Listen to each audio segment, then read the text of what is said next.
does she think she's a fitness influencer? Like, what does she think she is? Does she think she look good? She doesn't look good. Like, her body's not great. Even if I had to present in front of 5 people that I already know, but the act of presenting and standing up, that freaks me out. Welcome to the Limitless Tribe, where 2 badass women build businesses, chase dreams, and keep it way too real. I'm Kat. And I'm Mel. We're the founders of Powerhouse Admins and the Limitless Tribe, and we're inviting you into the messy middle, the mindset shifts, and the CEO glow-ups we never see coming. Now let's get into it. Welcome to episode 5. This episode is on fear of judgment and how to stop letting what other people think control your life. So let's get into it. By the way, this is actual practice of doing that because we are very nervous about that. So us being here is this episode in practice. Yes. So how many times have you stopped yourself from posting online, asking the question, or just chasing that dream? I know that I am completely guilty of this because we're thinking, what are they going to think, right? And we're so worried about what others think about what we're doing and how we're acting and what we're posting. So it's really, I know for me, it does control a lot of the ideas or the dreams that I'm trying to chase or the things I'm trying to do. It keeps you like limited in a... Yeah, you're in a like box. In lane, exactly. Yeah. So that's what we're really going to discuss today. And there was a famous sociologist that said it best. He had this idea over 100 years ago, and his name was Charles Cooley. And it's called the looking glass self. So I actually heard it by Jay Shetty. He was at an event that I went to recently, and he basically said, you are not what you think you are not what others think you are what you think others think you are. And I thought that was really beautiful because we're so worried about other people's perceptions of us, right? So our perception of ourselves isn't our reality. Our perception of what other people think of us isn't reality. But we put these beliefs on what other people are thinking about us. So if I think that someone else is thinking that I'm confident, I'm going to show up more confident. If I think that others think I'm just unprepared, I'm going to show up unsure. Probably no matter how prepared you are. Exactly. But that's just because that's what I'm thinking that they're thinking. But yeah. They might not be thinking about me at all. Probably not, yeah. Probably not. So I know that this has affected me in a lot of things that I do. I always go back to, fitness. I am not a fitness influencer. I just like fitness. I like to exercise. It makes me feel good. It's good for my mental, clarity, stability. It probably helps all the people around me so that I'm not making them crazy because I'm working it out at the gym, right? And I go through it. Like I exercise for a couple months and then sometimes I'm not and then I go back to it, but I just enjoy it. So I want to post about it. Yeah. And I want to put it out there. And I've had so many times that I'm like, I'm going to post more about exercising and I'm going to post more about my workouts and just speaking about different workouts that I'm doing. But then I get the thought of people are going to be like, does she think she's a fitness influencer? Like, what does she think she is? Does she think she look good? She doesn't look good. Like, her body's not great. And then that's it. Nothing else happens. I just stay right there. I don't post it. I don't go for it. And, it keeps me in my box. Yeah. So it always makes me a little sad when I think about that because then everyone else tells me no one's probably thinking that. Mine are, and I think a lot of people, it could be, I know that's a really big one for you. It is. Which means you need to do it. I know. So for me, and I think a lot of people, it can be something really tiny to something really big. So sometimes it's even like, I don't have a specific example, but I don't know, like you're at a restaurant and maybe asking for a different table because that one is uncomfortable. I would feel bad, so then I don't do it, so then I might sit there uncomfortable the whole time. The entire time. Yes.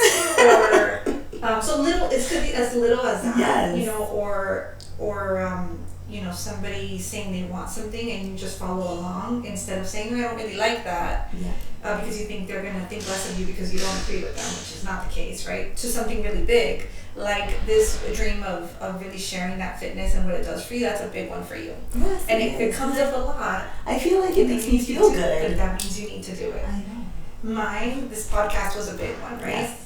So doing it is huge. Like, honestly, this helps with the confidence piece because I said I really wanted to do this. We are doing it. And we're just, not really trying to stress about it, right? But another one that comes up for me is public speaking. It is one of my top 3 fears. Oh, yeah. Dentists, public speaking, and heights. Not necessarily in that order. I think it's heights. I don't know, dentist is up there. I don't know, but heights I fear my life. So I think it's heights, then dentist, then public speaking are tied. I think those two. But it's really bad. But it keeps coming up for me where I don't know why I feel like I need to speak at an event or something, which is terrifying because to me it's not even about the number of people. That makes it worse. But even if I had to present in front of 5 people that I already know, but the act of presenting and standing up, that freaks me out. Oh yeah, and I can be so prepared. I will know what I'm going to say and have everything written down, and I've practiced it, and I have my bullet points, and I will get up there and I will be sweating so bad. I'm so nervous and worried about what everyone's thinking and looking at me, and they're probably just sitting there. Yeah.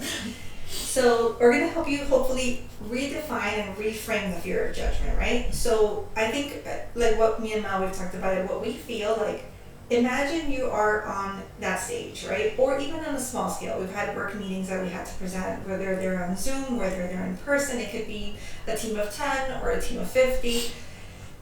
It feels like as soon as I get up there, even before I start speaking, it feels like there is a flashlight, like a huge like projector light, but I don't even know the word, like one of those like spotlights only on me.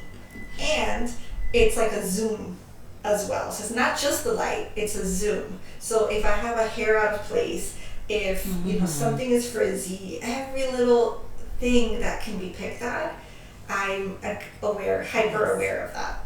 So I feel like people are noticing those things. And I get so nervous that sometimes when I do need to speak in public, like for team meetings and bigger groups that I did in corporate, I almost like disconnect, like I black out because I'm so scared that I'm just speaking and I'm like, I hope that this is all making sense because I don't know and I'm just so scared and I'm overthinking while I'm speaking at the same time. And it's something that's been like a practice for a long time. I think my worry is like if I'm speaking in public, I'm saying the things, but I'm thinking of what I'm going to say next because I'm so worried that I'm going to say the wrong thing. So then I don't even know what I'm saying or like what the reaction is. Yeah. Because I'm thinking of the next thing already. Yeah, it mixes it up in there. And then you never know if it is even making sense because maybe sometimes I'm blending the thoughts. Yeah. Like it's just not happening. When I was a manager, one of my first meetings, I was an assistant and it was like a team of 10 to 15 maybe, and I was so incredibly shy that I didn't even have to host the meeting. I just had to say a little piece, and my team knew that I was so shy, and they were like, what was that? We can't hear you, because I'm here like, my team, talking so low. I still talk low, but it was worse. It's come a long way. So I know that this is probably not real, right? So this is what I try to tell myself. It's not really the reality. That's more of a myth.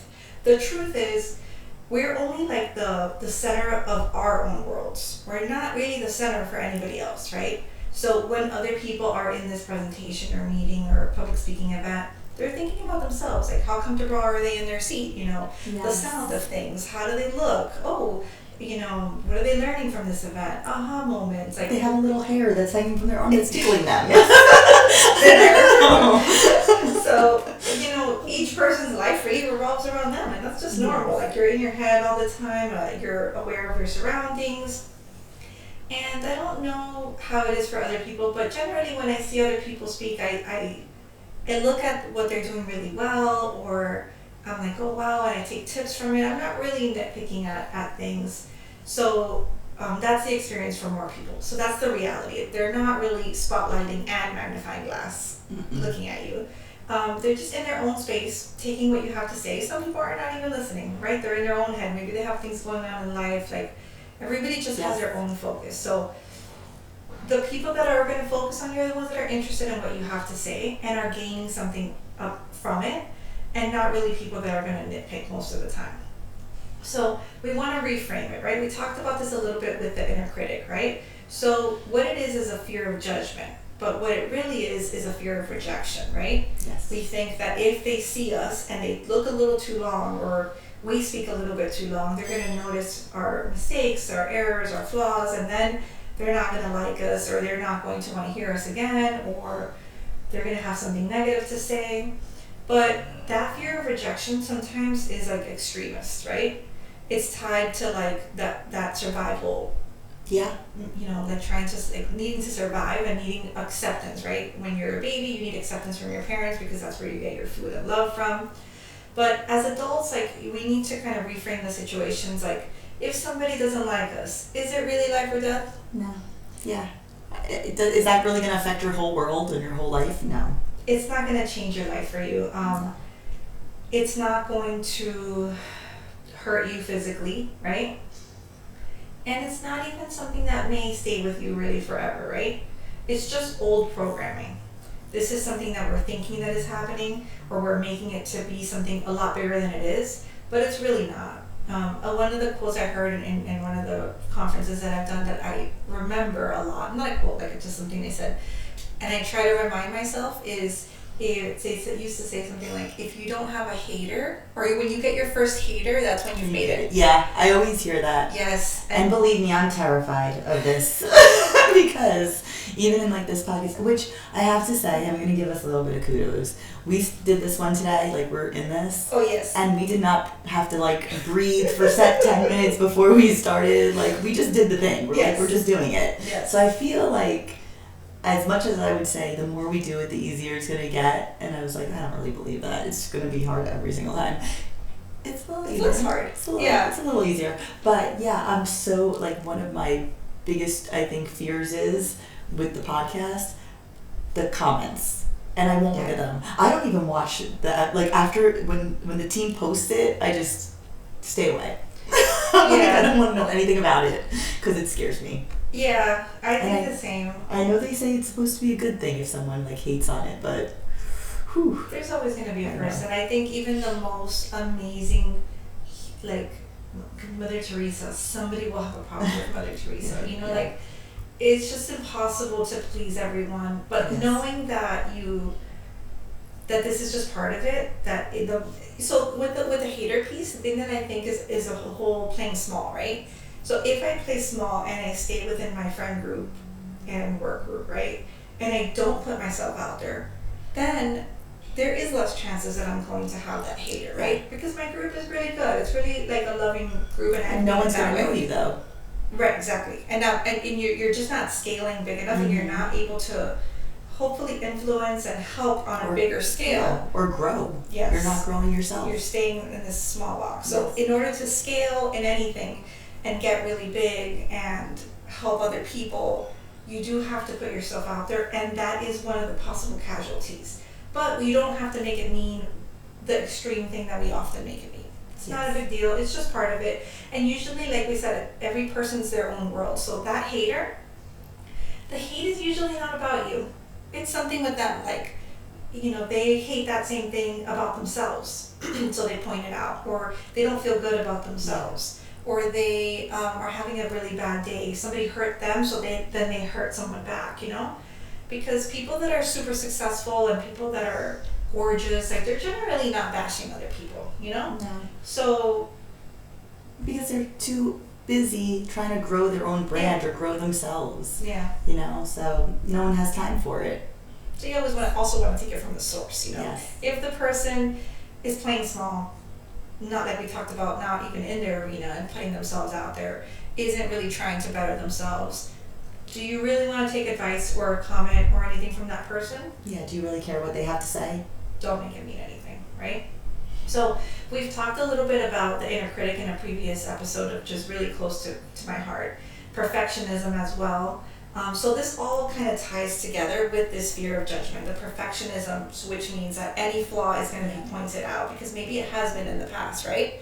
But that is, again, something about that other person that they were projecting onto us. Yes. Everybody is flawed. We all have things, right? That's what makes us unique and different. Yeah. So really letting go of the perfectionism, working with your inner critic to pump you up in those situations when you're going to try something new, like, yes, you did this and this, you can definitely do this. Yes. Go for it. You know, if it doesn't work, it doesn't work, and you check it off your list.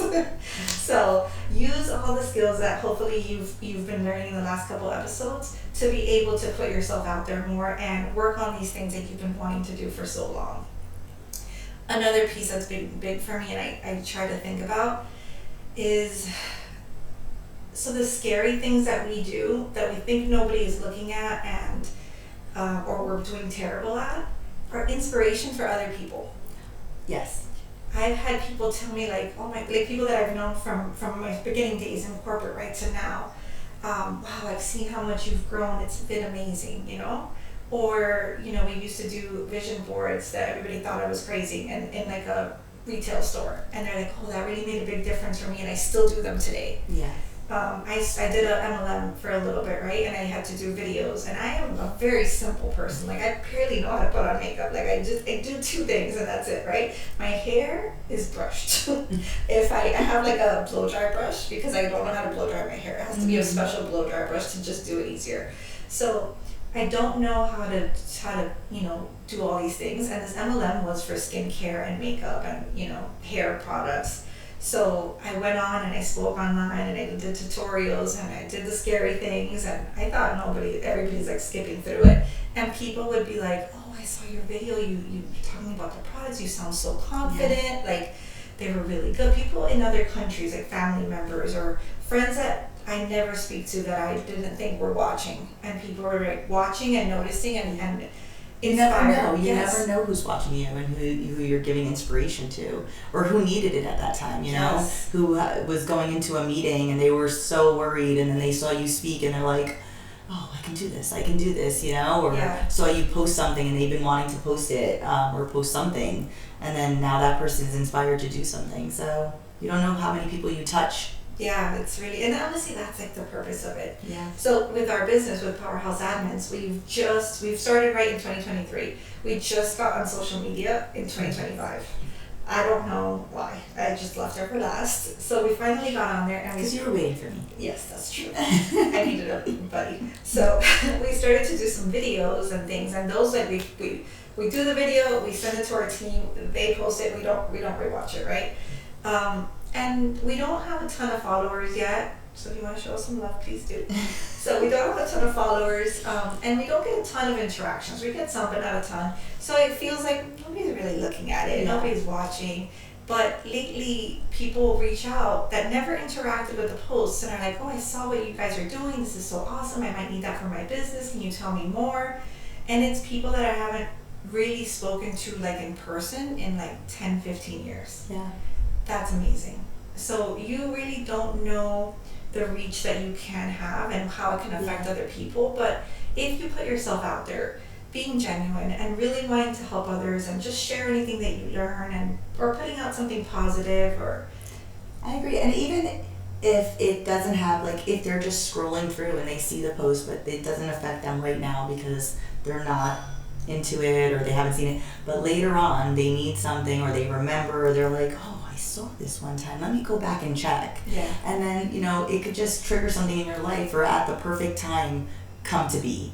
You know, they always say, like, you could hear something from someone 1,000,000 times, but then another person tells you it, and now it's like, oh, It makes sense. aha, Yeah. you know, it made sense. It's like one of those things where you could post and someone could be watching and just keep scrolling, and then one day they just needed whatever you said, and they remember, Yeah.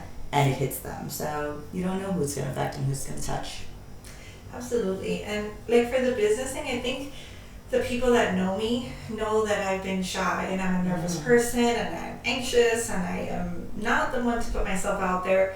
So I think them seeing that we're successful is an inspiration for them too, because a lot of people have been thinking of starting a business and they just don't, or they feel like they don't have everything they need, or they can't do it. And I feel like knowing that somebody that you know that is normal and relatable and doesn't have any crazy special things, you know, did it, it's just more. Yeah, and started from scratch, like, you know, but they were able to get it off the ground and get it going. It is an inspiration. It's, you know, it's fun to watch the growth. It's fun to know people that are doing different things that you can feel like, oh, you know, that's something that's so cool. Or even if it's not in your lane, or it's not something that you would ever want to do, but it's just something that you're like, oh wow, that's something cool that I could do one day. Or maybe you want your kids to emulate it, or you want to be like, hey, you know, I wasn't able to do this, or I never did this, but I want to show my daughter, or, you know, or my nephew or someone, so that they know that they can do these things. Yeah, absolutely. So we talked a little bit about projection, right? And how most of those judgments, or those fear of judgments, what it really is it's projection, right? So when we get criticism, it's not real criticism. It's usually a reflection of someone's insecurity. So if someone is criticizing you, or they see your post and they're like, oh, she's so big, or she's so ugly, or she's so this, it's usually a reflection of something that they're insecure about. They wanted to do what you're doing and they feel like they can't, or they feel a certain way about themselves. So they're just projecting that onto you. Most people, right, most humans, they want a sense of belonging.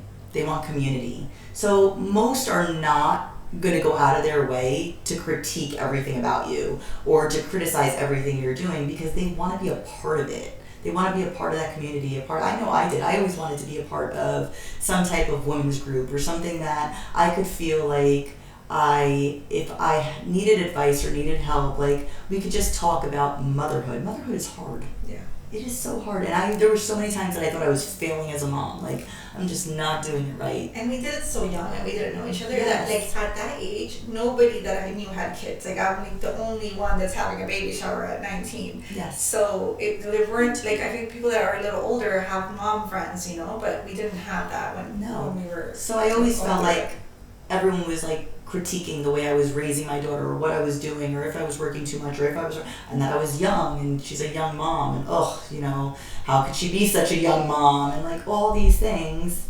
And I didn't have a place to really like feel like I belonged. So I feel like that's mostly what people need, is a sense of community, and that's what they're looking for. And no one's really judging you. No one's really critiquing everything about you. You're gonna have those one-offs. You're gonna have people that are going to judge you, but it's not real. It's not real. Like, it's not. It doesn't have to mean anything about you. Exactly. It's not the thing. It's not what. It's their insecurity. It's not really what you are. Yeah. So basically, don't pick it up. Like, leave that. Yeah. Like that, just let it be. And you know, the people that matter, the people that are growing, that are in the arena, they want to collaborate. They just want to be a part of something. They want to tell you, you're doing a great job. You know what? But this is what I think you could be doing even better. Like, why don't you do this? And give you ideas, and have that community to share and grow together. Those are the people that matter. Those are the good critiques, right? Like, hey, your business is doing really well, but what do you think about doing this? Like, this might even help you grow more. Those are the things that you should be looking at and like really thinking about, and those are the ones that matter. The ones that are, you know, talking crap and saying all the negative things, and it's not real. It has nothing to do with you. That's their insecurity. Most of the time it's just you overthinking what they're thinking. And the good stuff, that's what you need to focus on. The people that want to help you grow, the people that want to help you achieve your goals and become a better person. Yes. That's why I like my friend group. So in previous episode we talked about Brene Brown, and she mentions that about the critiquing, right? You do want to be open to critiquing, and you do want to take advice, but from the right people, right? If somebody has never started a business at all, you can take advice, but you really need to filter through it, because they're not coming from a point of experience or a point of like, I've been there and this is what I've learned. You know, it might be their own fears coming through. Yeah. So don't take critique from people that haven't been doing what you're doing, right? Yeah. Or if you're posting about exercise at the gym, and you're going to take advice from someone that's sitting on their couch doing absolutely nothing, eating 7 bags of donuts, probably not the right advice to take. Doesn't matter what they have to say. Yeah. Now, if it's another fitness person, then yes, take the advice, right? Exactly. So, and I love the collaboration piece too. Like, we actually went out to dinner with a client, and it's happened in other occasions too. Like, we're their advisors in a lot of aspects, and we are like an executive assistant, operations management. We're a lot of things, but when we connect one-on-one, they like always want to help us too. So like, how can we help your business? How do we thought of this idea? Yes. You know, so many of our clients, right, have said like, how can we help you continue to grow? And I'm like, that's so cool, because they're entrepreneurs, they're trying to grow their businesses, they still have, you know, growth and things that they want to accomplish, but they're willing to give us suggestions on how we can grow ours. Yeah, which ideas, is really, but also like the referrals. Yes. It's like a way to give back. Yeah. It's just really awesome.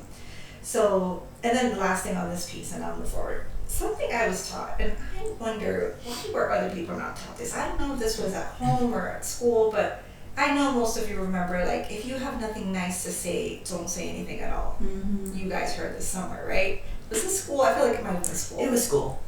So I was always told that. it's normal, like if you're scrolling, I don't like everything that I see, right? A lot of it I like because this is my feed and I've catered it that way. But I would never take the time out to comment Never. on someone's thing and say, what is this? This is horrible. Like, never in my life. If I don't like it, I'm not going to, or if I don't like a look or something, like an outfit, like I'm just gonna keep going. I'm not gonna, it's not needed. I don't know. Because we all have different styles. It might be not just my style. Exactly. So I think that's a good. I do have to say, ever since we started like posting more, doing the podcast, stuff like that, I have been liking more things. I know we spoke about this. I used to just like look at stuff, and if it was like a friend of mine, obviously I'm gonna like their things, right? Because they're friends, and I just want to show them love. So I'm like, oh, like, you know, hearts all over the place. But if it's someone that I don't know, and I'm just like scrolling through. Sorry to interrupt you. Are you thinking like? Because sometimes it's accounts that you don't follow. Are you thinking that they're gonna see your like and it's gonna be weird, or like, why didn't you? No, so sometimes it's accounts I don't follow. Sometimes it's accounts I follow, but I just don't. I don't know. I just don't like these things, or I don't want other people to see what I'm liking. But I feel like it gets into my head. But then they're gonna judge. They're gonna judge what I'm liking. So I just don't like it. I just continue to scroll along, right? So lately, since we've been doing the podcast and we've been, you know, posting more and stuff, I realize that this takes time and effort, and it is hard to put yourself out there. It is hard to do content. It is hard to like not worry about what other people are thinking about the things that you're posting and creating. So I am liking stuff. I'm liking stuff left and right. My husband is like that too. He's on social media a lot. I mean, we send memes like the whole day, but like he doesn't like anything. I'm like, why didn't you send it to me? You liked it.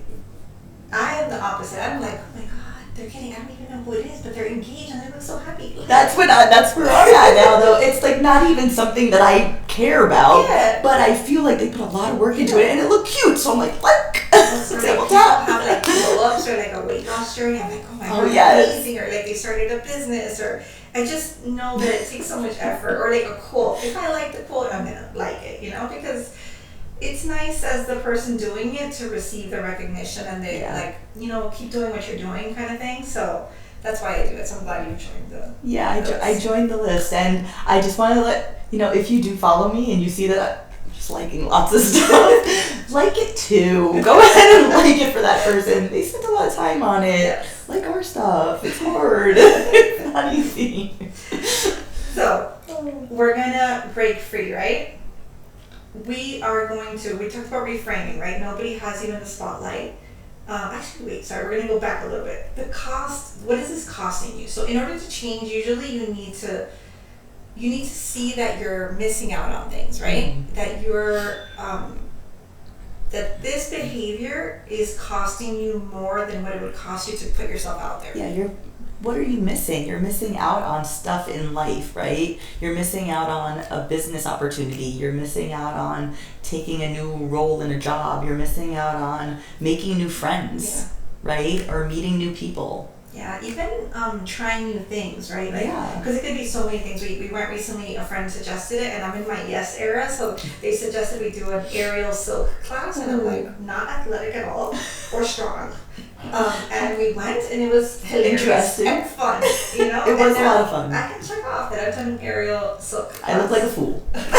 But it was a lot of fun.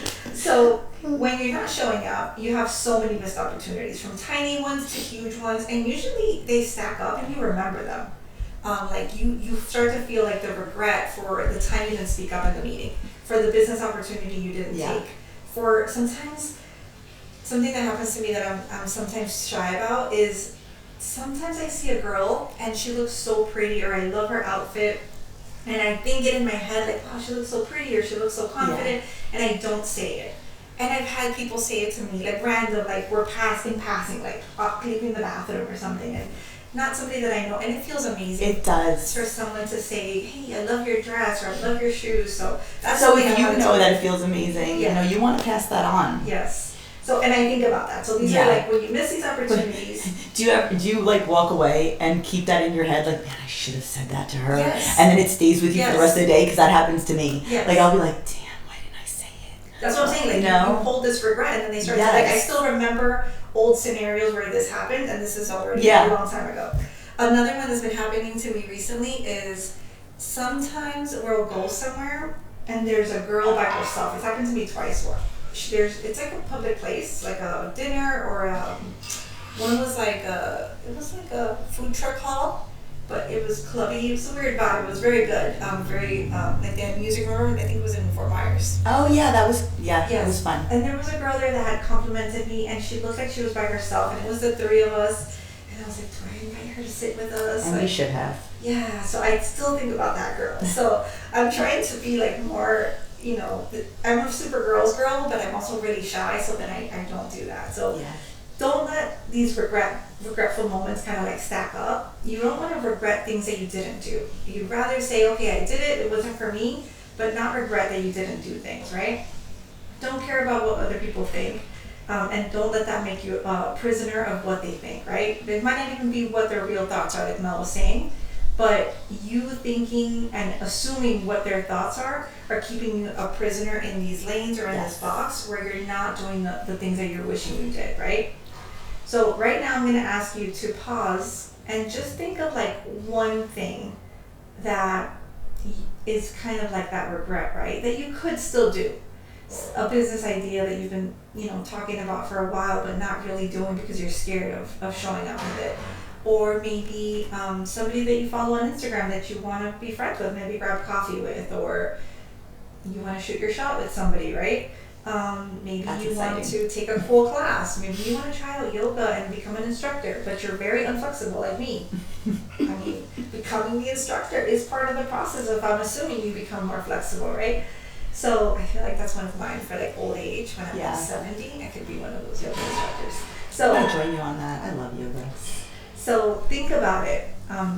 What's that one thing that's been like really kind of coming up for you a lot? Like Mel with the fitness stuff, right? And me with public speaking. Write it down. And then after this episode, or when you have a little bit of time for yourself, I don't know if you guys, I'm gonna ask you, have you ever made a bucket list? Okay. What kind of things are on the bucket list? You don't have to say specifics, but like places to visit, things to do, stuff like that usually. Are any of them challenges for you? No, I don't think mine are challenges. They're all like things to do or places to see. Okay, so I would recommend a bucket list for sure, but also mine is a mix of those things, like things to do, places to see, but also things I've wanted to do. Like starting a business was on there. Like that was just something I always wanted to do. Public speaking on there, right? I don't remember right now because I don't look at it all the time, but I do have some classes because I had one, or like learning a new language. There's just certain things I've always wanted to do. So I would make this big list of everything you've ever wanted to do, right? Big or small, and start like chipping at it. Start doing the little things.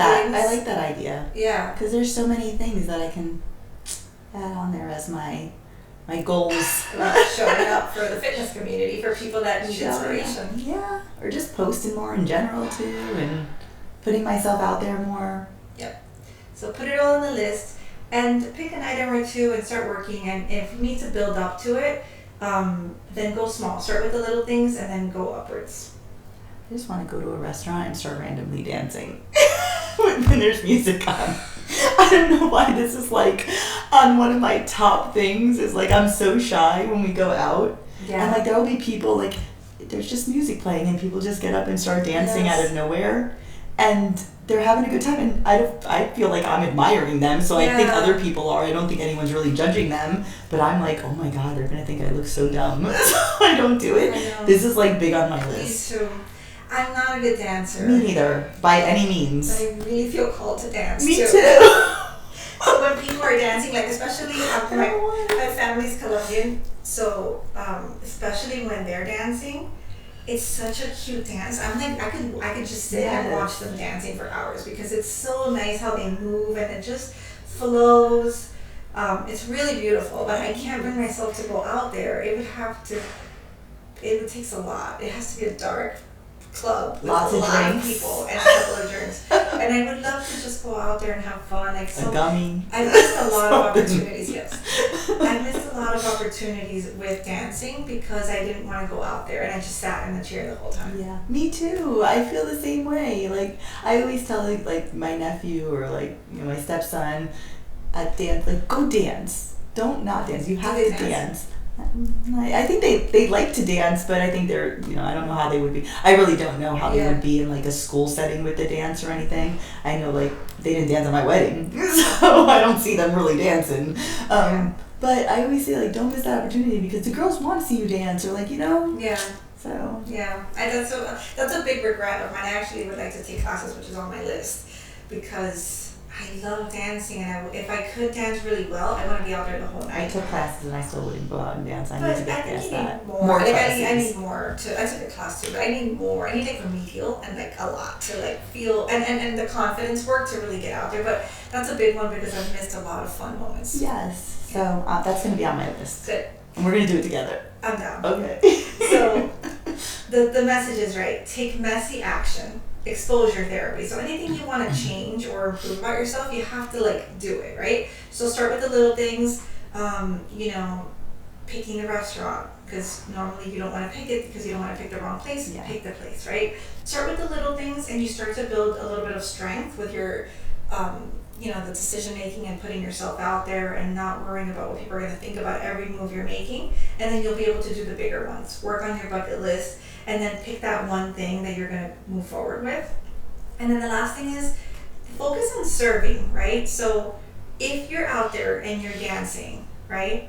Even if it's not great, you're probably inspiring the people like us that are sitting down to want to go out there and dance. So think of it as a way of serving other people. Like if you're showing up for fitness, there's people out there that are going to specifically connect with you over somebody else, right? And same with everybody, right? So put yourself out there because even if you influence one person, it makes a difference. It really does. It really does. So, your homework. Think of one thing that you have been holding back on. Something that you've wanted to do, but you're so worried or scared of what other people are going to think or what they're going to say, and do it anyway. Just do one thing. It's going to help you go such a long way. When you do this thing, post it, share it, tag us. We want to see that one thing that you did to kind of put yourself out there more and spread your wings. And remember, freedom does not come from being liked. It comes from being authentic. And I think that is so, so beautiful. Like, people just want to see authenticity. Yeah. They want to see real. They don't want to see someone all fake and pretending to be something that they're really not. Now that you're saying that, the amount of effort it takes to show up as proper as possible and in your lanes and not get rejected and not do this wrong and thinking of what other people say and wanting to be liked. It can be exhausting. It is so much work and so exhausting. When you show up authentic, it's like you just dropped a ton of weight And I think everything is so much more at ease and so much easier for you to do and enjoy life when you're just being yourself and you don't have that extra like baggage. Yeah. So And I will be working on this too. yes, this episode is, I mean, all of them really were, it's a work in progress. Some have come further than others. This one is, I'm in the exposure therapy. You know, I'm doing the things, and if I get an opportunity, if I'm scared, but it's a good opportunity, I'm saying yes. If it's something I genuinely don't want to do, I'm not doing it. But if it's only because I'm scared or I don't know how I'll do it or how it'll work out, I'm going to say yes, and we will figure it out, and I will have the experience. So I hope that helps. The next episode, we're going to be talking about, I call it being in a funk, right? When you're kind of down, when you're not feeling like your best self. Just want to cry. Yeah, you're just a little down in the dumps, right? And there's different reasons why that happens, which we'll go over in the next episode, right? There are some big reasons why that happens, right? We're going to talk about what those are, giving yourself grace in those moments, and also a couple of tools you can use to kind of help yourself get out of those, because I know that I love when I'm on a high and I'm just, everything is amazing and everything is possible. And when I'm in a funk, it sucks. So I do try to get myself out of it, but we also want to give ourselves grace. So if you've struggled with this, which I'm sure you have because we're human and we all have ups and downs, please tune into our next episode and share this one with somebody that could use it. If you like this episode, please subscribe and like our episode. So until next time, everyone, stay limitless. Bye.